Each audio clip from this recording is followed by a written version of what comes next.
I think much of the fear and discussion around these tools are in two categories. Number one, will these tools replace creativity and artistry? And number two, will these tools take jobs in our industry?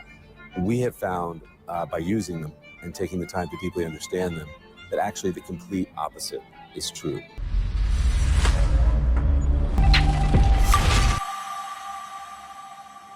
If you have not subscribed to Alboa Cinema, this is where you will get everything. So subscribe. Subscribe. I think I've done some content from this channel before. I've reacted to Film Threat. So this is where they're talking about the House of David, not Kingdom of. I don't know why did I say Kingdom. Yes, House of David is a new series. I think it's on either Amazon or yeah, I think it's on Amazon. I think it's on Amazon or one of them. But for the religious Christians, House of David is out there. You can go. It's pretty well done. For a lot of these religious-based movies are not usually very well produced, but this one is Hollywood, baby. So yes. So let's hear what the director was saying on why and how they used the AI in some of the scenes on the series. I will also watch it and then I'll find the actual scenes and then we'll share that. I'll share that on my shorts or reels. Tuone vile kutaenda hapo. House of David creator explains using AI. AI has been very controversial. Of course, we've covered it here. We've shown you the sort of cheesy AI trailers for classic. Yeah, that's the thing. I've seen these weird videos people put on, just something morphing in a weird way. Like the videos are there, but guys, they just trippy videos. I don't like them. I think the AI is still trying to work out the nitty-gritties of that, but it's still way off. Like some of those are cringe. Movies, and I find them amusing. We recently looked at the trailer for Karen Unleashed, which I think was pretty remarkable. Did they say Karen Unleashed? And we have OT Unleashed. That's not AI. Go to 3D Africa Media. Watch your concept film up. You have to admit. And AI is the genie is out of the bottle.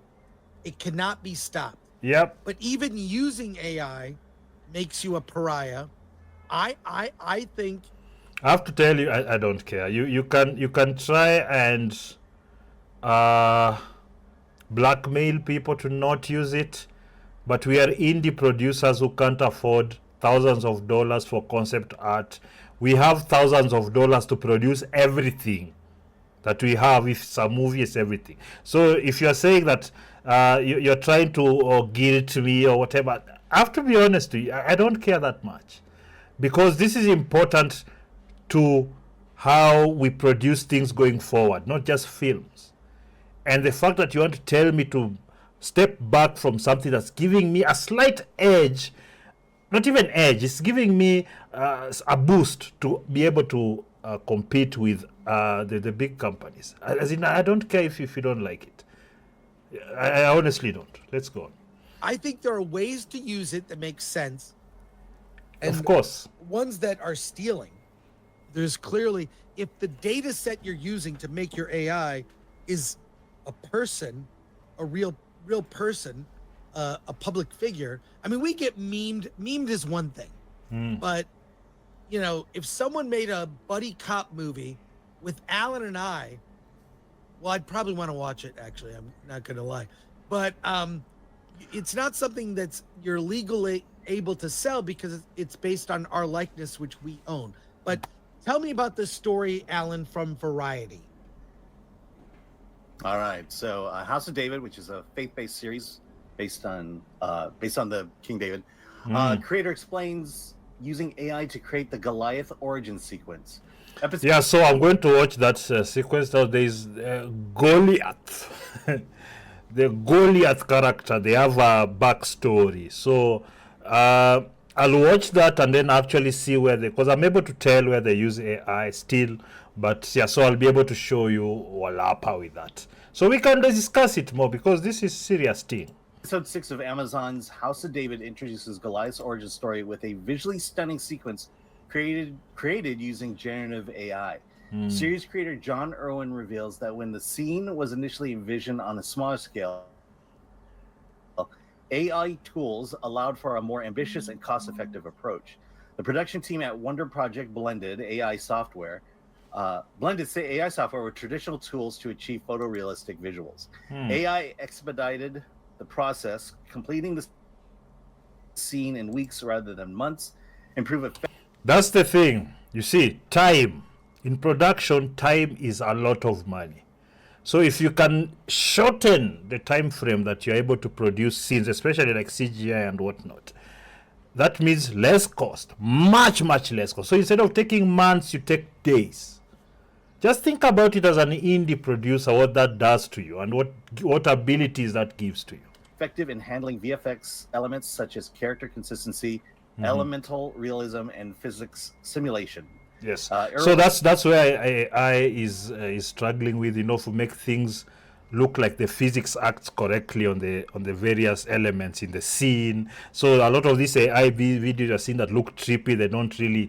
That's why you feel uncomfortable watching them, because they're not really following any real kind of normal physics, or at least it's not really a very good derivative of that. Erwin emphasized that AI was used to enhance existing assets rather than generate them from scratch, allowing for creative flexibility within budget.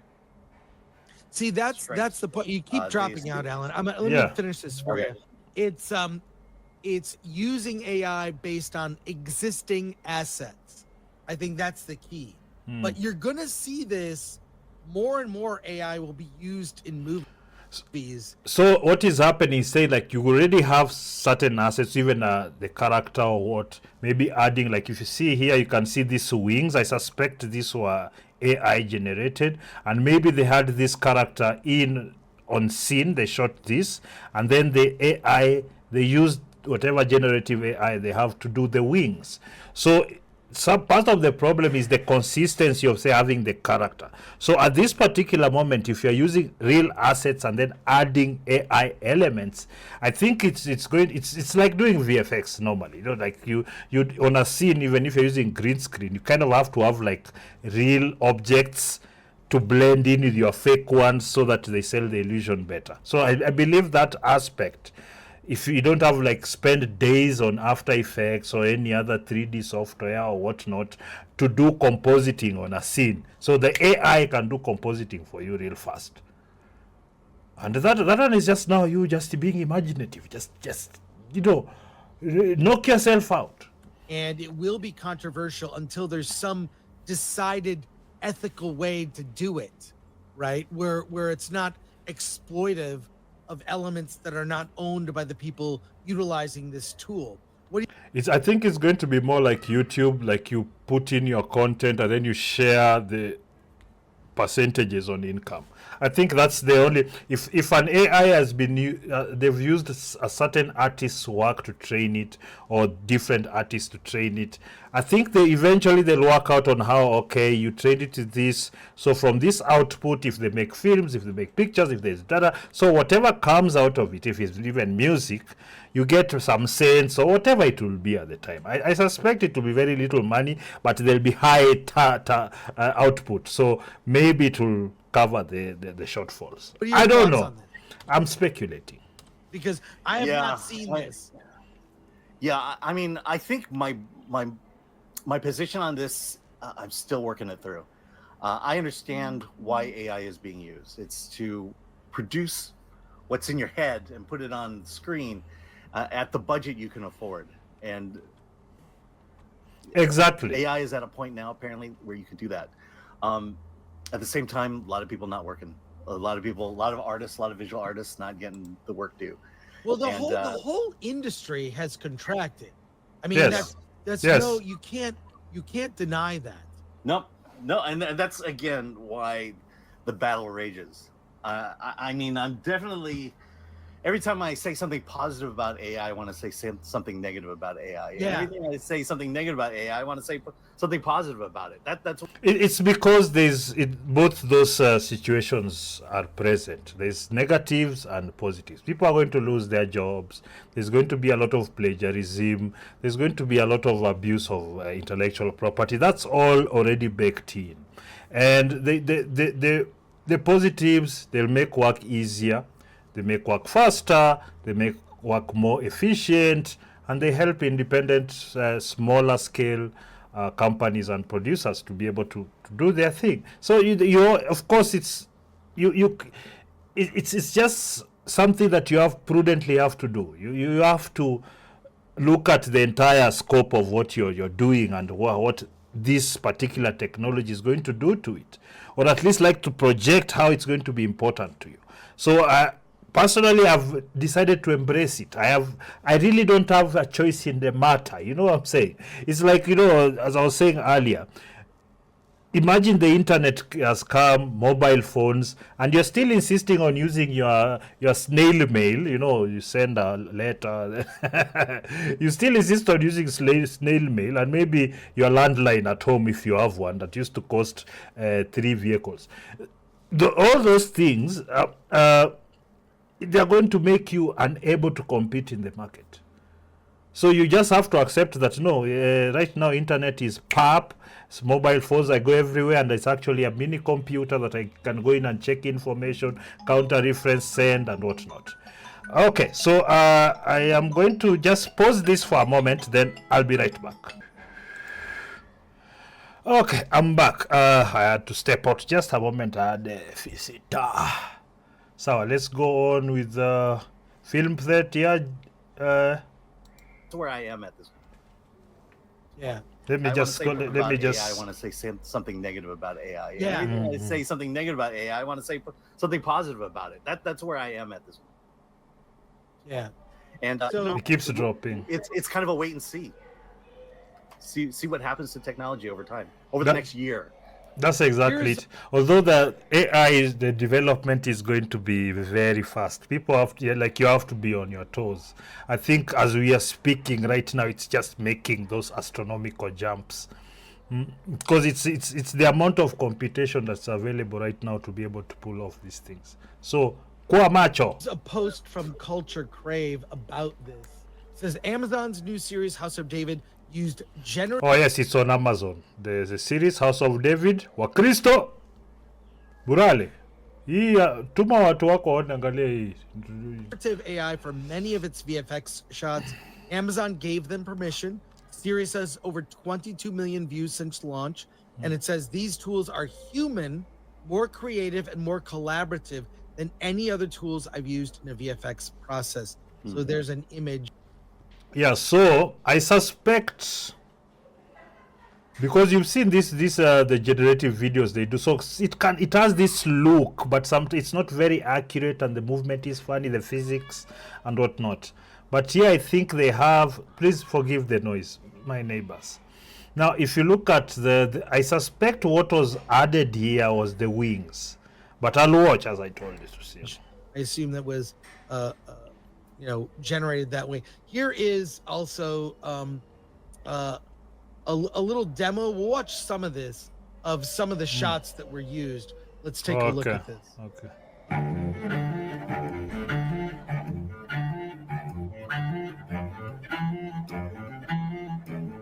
Hey, I'm John. I am creator and co-showrunner of House of David. It is our company, The Wonder Project's first production in collaboration with Amazon and Prime Video. It's on Prime Video right now. To our knowledge, we are the first, or among the first, to use generative AI tools. You've seen such videos. You've seen, you should be there. So it depends on accuracy now and how relevant it is to your scene. So I suspect at the moment they're using it in montages. I don't think it's able to do complete takes. Is it all scenes? I don't think. I think it's like a montage. So they have little clips of 5 to 10 seconds, something like that, or even 2 seconds. To create some of the scope and scale that would have been otherwise impossible. All the footage that you're seeing right now was made using an AI tool set combined with traditional tools. Specifically, episode 6 represents the first scene in a show that's driven by generative AI tools. Now, many other traditional tools were Look at that. Competition watagwan VFX artists. Kuna shida hii dunia.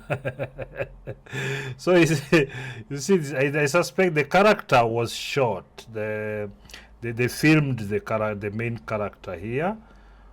Whoever, I don't know, I'm not saying this is the main character, I'm just saying on this scene, this person here. Then the background, the environment, and the wings, I think, are AI. That's what I think. were used in the process. Real actors were used to perform And all these kind of effects on the hands. the scene, but this represents a leap forward in technology and what we were able to achieve. These tools are more human and more creative and more collaborative. And the Nephilim bed the woman them. I think that's what that scene is. When the angels came down and they wanted to crush off our slave queens. than any other tools that I've ever used in a VFX process. I have to tell you, a story like that, it excites me because of its, it's magic, fantastical, And mythological, it sounds so, hey, imagine that. Yeah, the angels came down and they looked at the slave queens and saying, alas. So don't blame us, mere mortals. I say that as a showrunner, I say that as an AI artist, and I say that as a former animator. Why am I telling you? So scenes like just this. Pause for a sec. This is basically, we should have just shown this and not read the article. This is better. Yeah. I don't know. I'm still skeptical, but if they own the data they're pulling to make the images, I mean, how is that how is it different than touching up something on Photoshop of something they own? If they own it, they can manipulate it. I don't know. Watch a little bit more of this, and then we'll go to comments. This. I think much of the fear and discussion around these tools are in two categories. Number one, will these tools replace creativity and artistry? And number two, will these tools take jobs in our industry?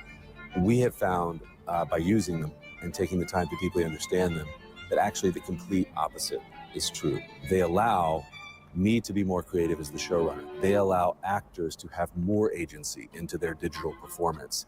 And they allow the core department heads on the show to be able to collaborate on the visual effects because we're actually making the visual effects while we film the show. Of the 850 VFX shots in season 1 of House of David, 73 shots were created using these tools as an engine to the car. So that's still under 10%, but it's growing. That's like there was none. are a new set of paintbrushes that, when placed into the hands of artists, especially when they're together and collaborate, allow you to do things that were formerly impossible.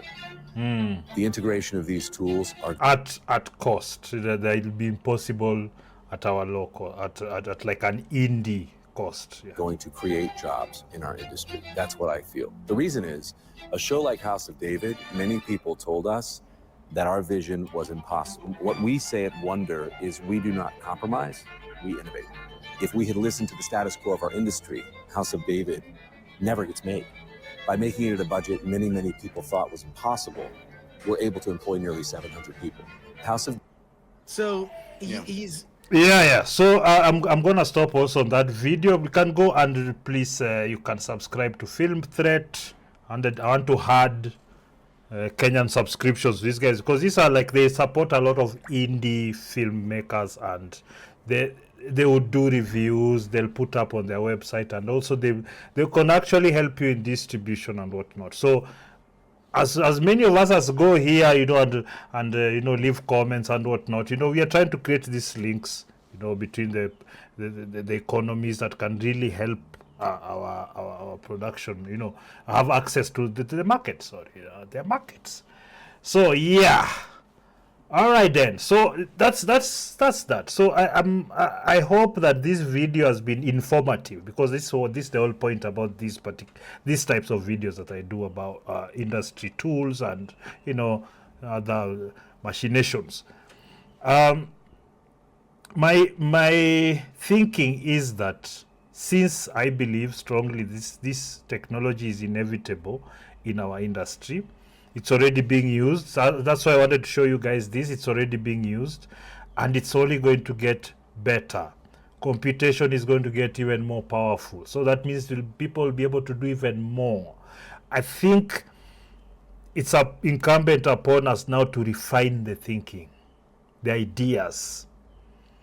The whatever technical side that needs to be covered, it needs to be understood best and be able to be executed to this level. These guys are doing it, and I think we can do it because now the information is there, and quite there's a bit of these resources, because you need mainly comps.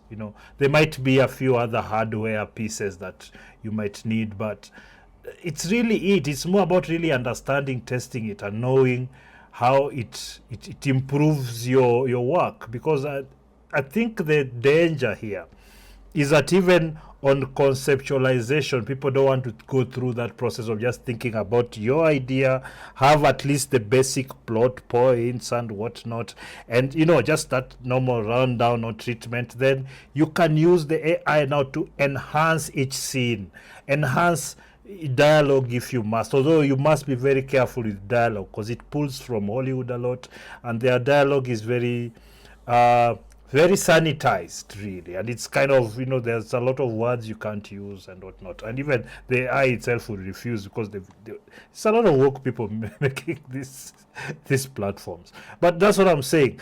While you're using these tools, it's about understanding what you like. It has to be more, I prefer it to be more of a technical job. Like if you're going to do editing of a script, and also ask it to do for you a summary, things like that, check for plot holes, blah, blah, blah. All these things help you technically to improve the story you've already written. I don't know if that makes sense. And whether you decide to use it or not, it's going to affect you and your bottom line. So I'm hoping that also that this is also a call out, Even if you're just an actor, you can't just be an actor anymore. You have to learn different things. You have to find complementary skills and talents that you need to enhance or add upon what you're doing right now, because that will make you more indispensable. You probably should go more into the idea creation part, see if you can, develop strong concepts and things like that. I don't know. This I'm just thinking aloud. What did you think of today's video? Subscribe there, please. Like and comment. This algorithm has been treating me wishy-washy, depending on how I come through. But yeah, the only thing that I know about this kind of things, that as long as I'm consistent, at least every week, my 2 videos, I would want to get to every day, but I have these other things. We are doing the actual production of the films, although I do feel that I can do more of these videos. I do feel, but let me not make an immediate commitment. What I will do is that I will just start doing it. Just do it, not say, just do it for a bit. Then I tell guys, okay, now I do this. I think that's the best way to go about it. I'm a VIP. Otherwise,